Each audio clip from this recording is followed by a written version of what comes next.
Kung sakaling tatanungin ka ngayon, ano nga ba ang pinakamagandang bagay sa buhay natin?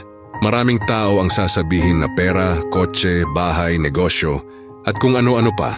Pero ang totoo, lahat ng bagay na yan lilipas, pwedeng mawala, pwedeng maagaw at pwedeng maubos.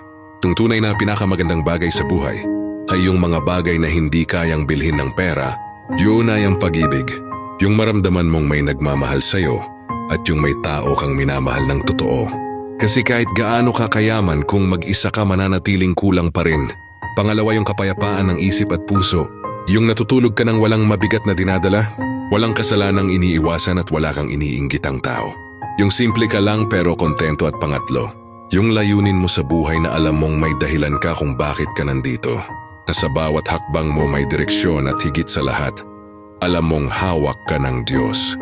Sa huli, ang pinakamagandang bagay sa buhay ay hindi nakikita sa mata, kundi nararamdaman ng puso, pagmamahal, kapayapaan at pananampalataya.